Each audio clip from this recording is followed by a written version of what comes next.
Halo semuanya, perkenalkan saya Carlos Gugun Sasainda. Kali ini saya akan membahas mengenai Quick Response Code Indonesian Standard atau yang sering kita singkat dengan KRIS. Ya, sebagian dari kalian pasti sudah tahu apa itu KRIS. Tapi, jaga-jaga bila ada yang tidak tahu, saya akan menjelaskan apa itu KRIS. Jadi, KRIS adalah standar QR Code pembayaran yang dikembangkan oleh Bank Indonesia dan Asosiasi Sistem Pembayaran Indonesia.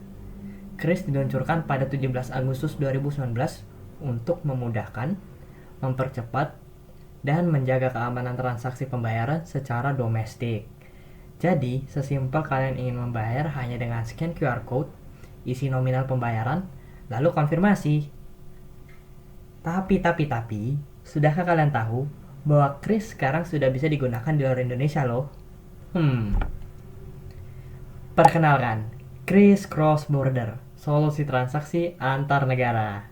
Nah, pertama-tama aku ingin menjelaskan, apa sih itu KRIS Cross Border?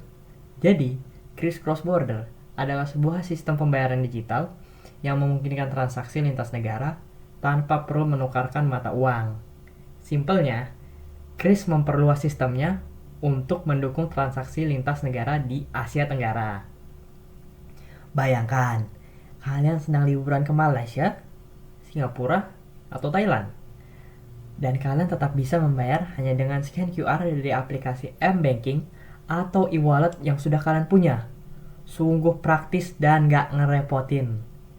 Pokoknya, banyak banget deh manfaat yang bisa kalian dapat dari KRIS Cross Border.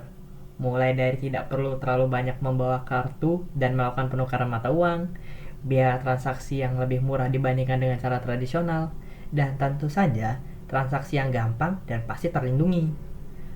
Kalau dilihat-lihat lagi, sebenarnya KRIS Cross Border sudah ada sejak tahun 2022, tapi pada saat itu kita cuma bisa menggunakannya di Malaysia dan Thailand. Tapi, sekarang KRIS sudah bisa digunakan di 9 negara di luar Indonesia. 2 di antaranya bukan merupakan negara di Asia Tenggara. Nah, 9 negara tersebut yaitu Thailand, Malaysia, Singapura, Filipina, Vietnam, Laos, Brunei Darussalam, Jepang, dan Korea. Nah, aku punya pertanyaan paling penting nih. Bagaimana sih cara kerja KRIS Cross Border? KRIS Cross Border bekerja dengan mengintegrasikan sistem pembayaran antar negara. Posisikan diri kalian sedang berada di luar negeri. Setelah memindai QR Code yang tersedia di toko atau restoran, sistem dari aplikasi M-Banking atau e-wallet akan otomatis mengonversi pembayaran ke mata uang yang sedang kalian pakai sekarang. Sistem transaksinya berupa real-time payment yang memastikan transaksi berlangsung dengan cepat. Setelah transaksi disetujui, uang akan langsung ditransfer ke penerima, tentu saja dengan kurs yang transparan. Nah, pertanyaan selanjutnya, bagaimana cara memakai KRIS Cross Border? Sebenarnya, cara memakainya sama seperti kalian menggunakan KRIS sehari-hari. Pertama-tama, buka aplikasi mobile banking atau e-wallet yang kalian punya di smartphone kalian ya. Lalu pilihlah menu pembayaran lewat QR. Setelah itu, pindai QR Code dari toko atau restoran tersebut. Nah, setelah memindai QR Code, kalian akan disuruh mengisi nominal pembayaran memakai mata uang yang kalian sedang gunakan di negara tersebut. Contohnya, jika bertransaksi di Thailand, kalian akan disuruh mengisi nominal baht yang akan dibayar. Sehabis itu, tinggal konfirmasi deh pembayarannya. Sangat amat mudah, bukan?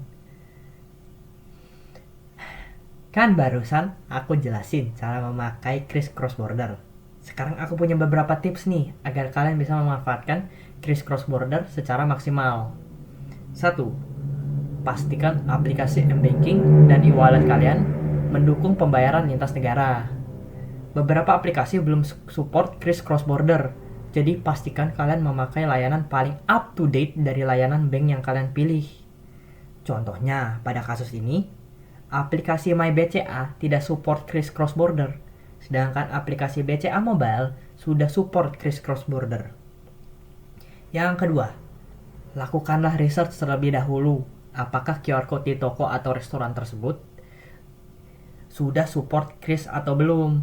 Contohnya pada kasus ini di negara Singapura terdapat tanda Net QR yang menandakan kita sudah bisa membayar menggunakan kris di toko atau restoran tersebut. Ketiga, sebelum bertransaksi, periksa kurs yang berlaku. Hal ini dilakukan agar terhindar dari pengeluaran yang tidak diinginkan. Keempat, selalu gunakan kris di tempat yang terpercaya untuk menghindari resiko penipuan ya. Saya mohon jangan sampai tertipu ya. Bang, kok dari tadi cuma jelasin manfaat kris cross border untuk pembeli? Ada nggak sih manfaatnya bagi pelaku ekonomi? Jelas ada dong. Penerapan kris cross border juga memberikan dampak dan manfaat pada pariwisata dan pelaku ekonomi.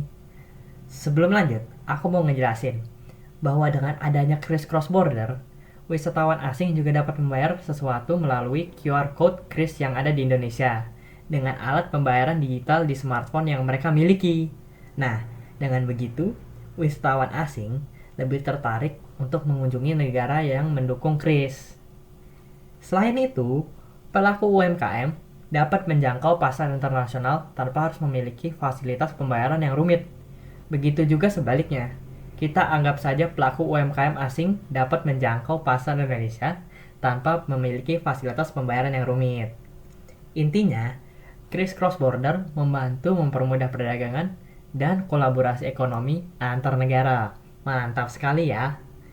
Meskipun kris cross border memiliki manfaat, ada beberapa tantangan yang perlu diatasi, seperti standarisasi teknis berupa sistem pembayaran antar negara yang membutuhkan koordinasi kompleks agar semua sistem dapat berjalan dengan lancar.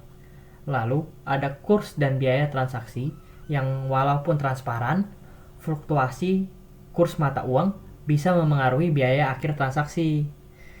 Selanjutnya ada belum banyak orang yang tahu bahwa kris cross border dapat digunakan. Jangankan digunakan, orang yang tahu tentang kris cross border saja masih sedikit. Itulah mengapa video seperti ini ada. Tapi tenang saja kawan-kawan, kris cross border adalah inisiatif dari pemerintah itu sendiri. Dengan dukungan pemerintah dan lembaga keuangan, masa depan kris cross border sangatlah cerah. Inisiatif ini dapat menjadi model pembayaran lintas negara yang efektif, tidak hanya di Asia Tenggara, tetapi juga di wilayah lain. Pokoknya, kris cross border adalah inovasi yang mantap pol. Sangat amat mempermudah hidup, apalagi di era digital seperti sekarang. Berpergian ke luar negeri menjadi lebih praktis dan gak ribet deh. Oke, sampai situ saja pembahasan saya hari ini. Jangan lupa like, share, komen, dan subscribe. Terima kasih sudah menonton. Sampai jumpa di video selanjutnya. Bye-bye.